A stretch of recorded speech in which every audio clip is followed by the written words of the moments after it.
చిత్తూరు జిల్లా Puthalapattu MLA MS బాబు సంచలన వ్యాఖ్యలు చేశారు. దళితులు ఎమ్మెల్యేలుగా ఉన్న నియోజకవర్గాల్లోనే మార్పులు చేస్తున్నారని మండిపడ్డారు. ఓడిపోయే చోట కూడా ఓసీలను అలాగే ఉంచుతున్నారని అన్నారు. సీఎం జగన్ కలిసినప్పుడు తనపై వ్యతిరేకత ఉందని చెప్పారని, అయితే తాను చేసిన తప్పేంటో చెప్పాలని డిమాండ్ చేస్తున్నారు ఎంఎస్ బాబు. కొంచెం మీ మీద వ్యతిరేకం ఉన్నది చెప్పినారు. వ్యతిరేకం ఉన్నది మీరు తెలియజేయండి.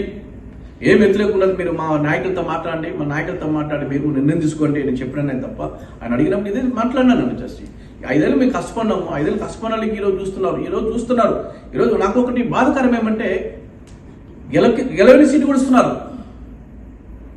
చిత్తూరు జిల్లాలో, తిరుపతి జిల్లాలో వాళ్ళు మీద వ్యతిరేక ఎక్కువ ఉండే వాళ్ళు చేస్తున్నారు. కానీ మన మీద వ్యతిరేక ఏమున్నది నాకు అర్థం కలదు. చేసుకుంటారు వ్యతిరేక లేని వాళ్ళకి మీద దళితుల మీద ఇంత మృదు జరిగితే కరెక్ట్ కాదు.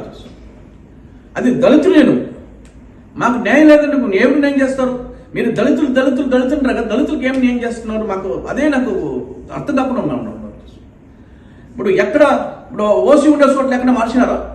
మారలేదు. వచ్చేసి ఎక్కడ దళితులు అక్కడ మార్చున్నారు తప్ప ఓసీ ఉండే చోట్ల ఎక్కడ మార్చినారు చెప్పండి? ఒక్క చోట్ల మార్చలేదు.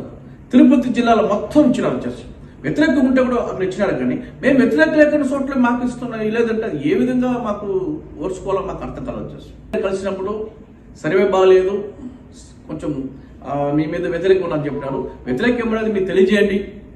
ఏం వ్యతిరేకం ఉన్నది మీరు మా నాయకులతో మాట్లాడండి, మా నాయకులతో మాట్లాడి మీరు నిర్ణయం తీసుకోండి నేను చెప్పినాను తప్ప ఆయన అడిగినప్పుడు ఇదే మాట్లాడినాను. జస్ట్ 5 ఏళ్ళు మేము కష్టపడినాము, 5 ఏళ్ళు కష్టపడాలి. ఈరోజు చూస్తున్నారు. ఈరోజు నాకు ఒకటి బాధకరం ఏమంటే గెలవని సీటు కూడా ఇస్తున్నారు. చిత్తూరు జిల్లాలో, తిరుపతి జిల్లాలో వాళ్ళు మీద వ్యతిరేక ఎక్కువ ఉండే వాళ్ళు చేస్తున్నారు. కానీ మన మీద వ్యతిరేక ఏమున్నది నాకు అర్థం కలదు. చేసుకుంటారు వ్యతిరేక లేని వాళ్ళకి మీద దళితుల మీద ఇంత మృదు జరిగితే కరెక్ట్ కాదు.